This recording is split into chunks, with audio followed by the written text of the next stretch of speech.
भारत ने पिछले ही दिनों एक घातक हथियार का परीक्षण किया। अब हथियारों का परीक्षण होना तो अच्छी बात है, क्योंकि नए हथियारों के परीक्षण से भारत की युद्ध क्षमता मजबूत होगी। लेकिन यहाँ पे मामला थोड़ा उल्टा हो गया, या फिर यूं कहें कि भारत के ऐसे हथियारों के परीक्षण से मामला थोड़ा राजनीतिक बन गया। क्योंकि हथियार तो है इजराइल का, लेकिन परीक्षण हुआ भारत के नाम से।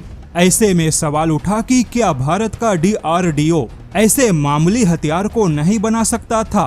तो चलिए इस पूरी खबर को 3 हिस्सों में बताते हैं। पहला हिस्सा होगा हथियारों के परीक्षण का, बीच का हिस्सा होगा इससे जुड़े राजनीति और विवाद का, और फाइनल हिस्सा होगा कि आखिर सेना ने क्यों इस हथियार को रीलॉक किया। खबर कुछ ऐसी है कि पिछले ही दिनों पुणे की निजी कंपनी नीबे लिमिटेड ने सूर्यास्त्र नाम के multi calibre rocket guided system का सफलतापूर्वक परीक्षण किया। अब ऐसे परीक्षण से भारत के आर्टिलरी की मारक क्षमता नई ऊंचाइयों पर होगी, क्योंकि ऐसे रॉकेट में 150 किलोमीटर और 300 किलोमीटर दोनों ही रेंज मौजूद है। और सबसे जरूरी इसका CEP यानी एक्यूरेसी 2 मीटर से भी कम है। यानी सूर्यास्त्र के सामने भारत के पिनाका की रेंज काफी पीछे छूट गई।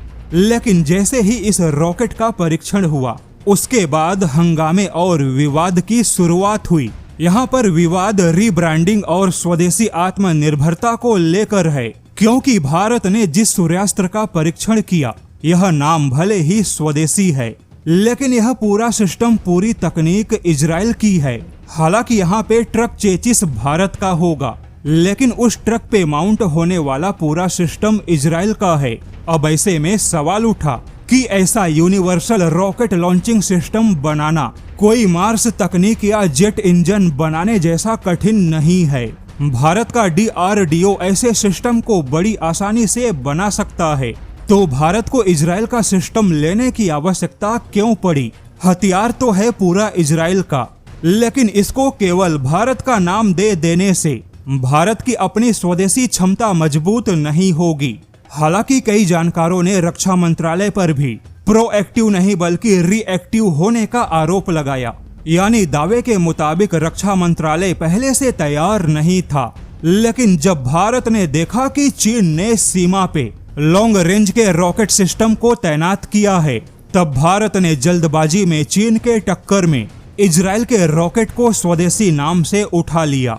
लेकिन अब इस पूरी खबर का जो अंतिम हिस्सा है, यानी सेना ऐसे हथियारों के बारे में क्या सोचती है, यह जानना आवश्यक है। सेना के मुताबिक इजराइल के पल्स रॉकेट का आर्किटेक्चर अलग है, जबकि भारत के पिनाका का आर्किटेक्चर अलग है।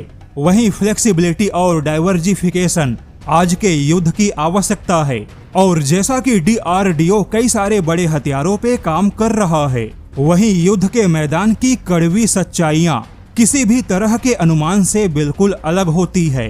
कागजों पे स्वदेशी या विदेशी देखना आसान है, लेकिन सेना जमीन पर युद्ध की तैयारियां और आवश्यकता के हिसाब से अपने हथियारों का चुनाव करती है। सेना के मुताबिक 2 रेंज के हथियारों के बीच में हमेशा एक छोटा सा गैप होता है, और दुश्मन कभी उस गैप का फायदा ना उठा सके।